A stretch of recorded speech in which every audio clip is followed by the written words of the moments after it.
brought several patrol vehicles, as you see them here. As my kids were being taken to school, they were subjected to horrendous.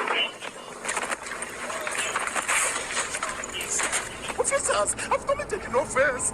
Please, please, please, please.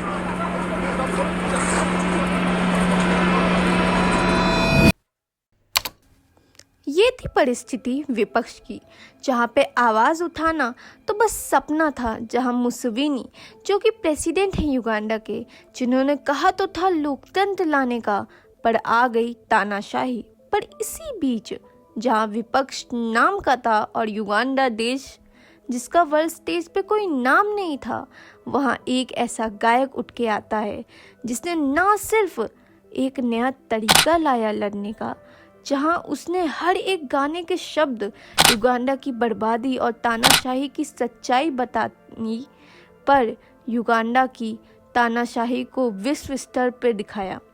जहां उसके jail जाने पर सिर्फ Uganda के ही लोग नहीं, बल्कि London, US, Kenya और वर्ल्ड के कई जगह प्रोटेस्ट हुए।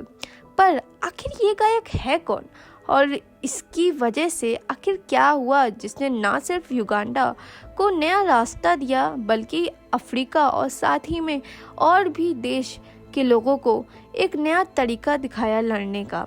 ये कहानी है युगांडा की तानाशाही की लड़ाई की। ये कहानी है गायक बॉबी वाइन की। Bobby Wine, a pop star turned politician. Bobby Wine, a pop star turned politician. Bobby Wine is a musician turned activist. To Bobby Wine. Bobby Wine, who Bobby Wine is recognised as the new face of Uganda's opposition. But his rise to prominence has not been without its challenges. Bobby Wine's popularity is considered a threat to President Yoweri Museveni, who's been in office इन सभी चीज़ों को समझने के लिए हमें Uganda की history समझनी पड़ेगी। युगांडा एक कॉलोनी थी ब्रिटिशर्स की, जहाँ पे वो भी इंडिया की ही तरह बस एक कॉलोनियल कंट्री का काम करते थे। पर युगांडा को आखिर आज़ादी मिल ही गई 1962 में, जहाँ के प्रेसिडेंट अबोटो बने। पर युगांडा में जल्दी ही तख्तापलट होके सबसे हैवान तानाशाह ईदी अमीन बना, जो अपने ही दुश्मनों के मांस को खाने के लिए जाना जाता था। पर उसका शासन खत्म हुआ और अबोटे फिर आ गए, पर उनकी सरकार भी लोगों को पसंद नहीं आई और अब आए प्रेसिडेंट मुसोविनी।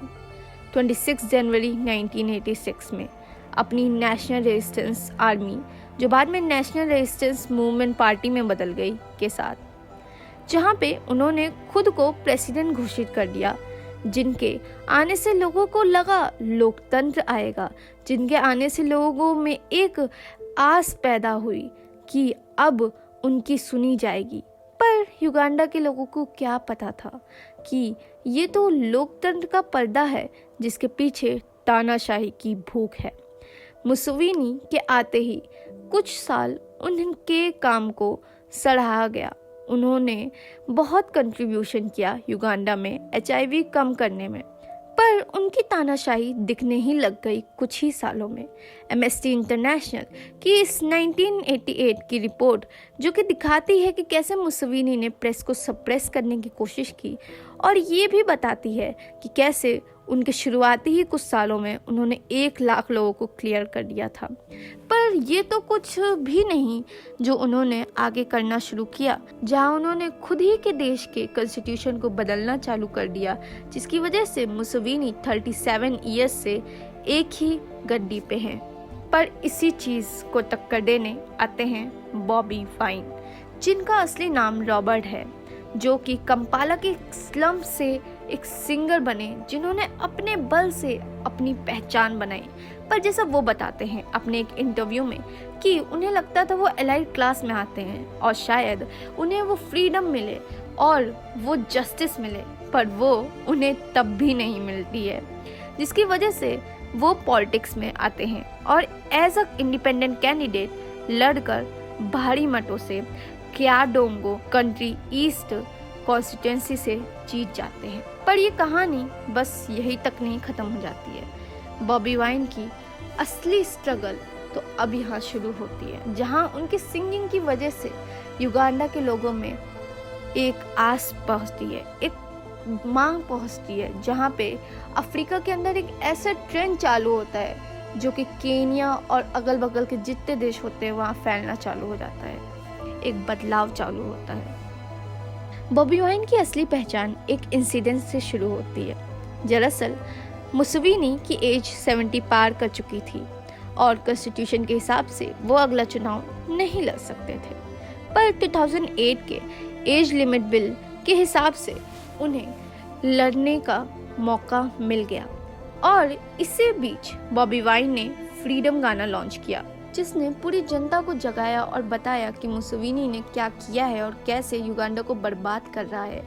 इसी के कुछ दिन बाद बॉबी वाइन के ड्राइवर को गोली मार दी जाती है, जो कि उनके लिए बनी होती है। बॉबी वाइन ने इसे ट्वीट भी किया, जहां उन्होंने कहा, police has shot my driver dead thinking they have shot at me, जहां उन्होंने मुसवीनी की सरकार का विरोध किया।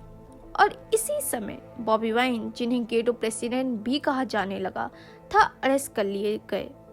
उनके अरेस्ट के साथ ही साथ उन पे टॉर्चर बढ़ने लग गए, पर उन पे ये अत्याचार और मुसवीनी की तानाशाही पूरे वर्ल्ड तक पहुंचने लग गई।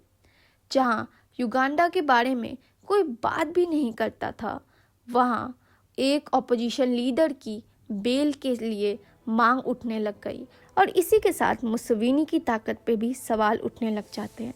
आखिर में मुसवीनी को बॉबी वाइन को छोड़ना ही पड़ता है। एक इंटरव्यू में बॉबी वाइन बताते हैं कि अगर प्रोटेस्ट नहीं होते और मांग नहीं होती, वर्ल्ड वाइड प्रेशर नहीं बनता, तो शायद वो आज जिंदा भी नहीं होते। बॉबी वाइन रिहा होने के बाद रुकते नहीं हैं, बल्कि वर्ल्ड स्टेज पे अपनी बात पहुंचाते हैं और साथ ही में युगांडा के लोगों को और जगाने का काम करते हैं। पीपल पावर स्लोगन के साथ और अपनी सिंगिंग के साथ वो डिसाइड करते हैं 2021 के प्रेसिडेंशियल इलेक्शन लड़ने के, जिसने मुसवीनी को इतना डरा दिया कि उसने पूरी कोशिश की बॉबी वाइन को रोकने की, बार बार जेल में भेजने तक से लेकर उनके गाने बैन कराने तक और लोगों को मारने तक। जहाँ 2021 के इलेक्शन में मुसवीनी ने बॉबी वाइन को हाउस अरेस्ट में डाल दिया और इलेक्शन के रिजल्ट के दिन इंटरनेट शटडाउन कर दिया, जिसकी वजह से मुसवीनी खुद को इलेक्शन जितवा ही देता है। पर इस चीज़ को इंटरनेशनली क्रिटिसाइज किया जाता है।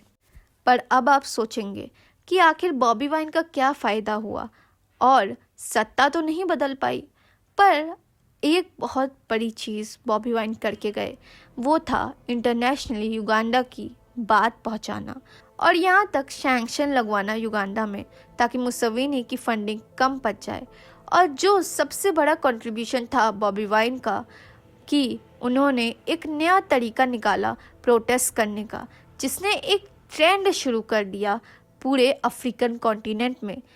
जैसे एक एग्जाम्पल में केनिया के ओम्बिमा, जिन्हें किंग काका कहा जाता है, केनिया की सरकार को क्रिटिसाइज़ किया, जहां वो इंस्पायर हुए बॉबी वाइन से। और साथ ही में बॉबी वाइन की इतनी पॉपुलैरिटी अकेले ही हो जाती है कि उनके ऊपर एक डॉक्यूमेंट्री बनती है, Bobby Wine the people's president, जिसको ऑस्कर तक ले जाया जाता है, जिसकी वजह से हम देख सकते हैं कि कैसे उन्होंने वर्ल्ड स्टेज पे युगांडा का एक नाम खड़ा किया, जो हमें दिखाता है कि एक लीडर अकेले, चाहे वो एक सिंगर ही क्यों ना हो, अपने तरीके से पूरी एक जनरेशन को खड़ा कर सकता है और आवाज़ उठा सकता है। और बॉबी वाइन ये भी कहते हैं कि वो मुसवीनी की तानाशाही एक दिन ज़रूर हटाएंगे। और यही है कहानी एक म्यूजिशियन की, जिसने एक डिक्टेटर को हिला कर रख दिया। माना वो अभी तक जीत नहीं पाया है, पर उसने एक जनरेशन को खड़ा कर दिया, जो कि शायद मुसवीनी की सरकार को भविष्य में जरूर हिला के रखेगी।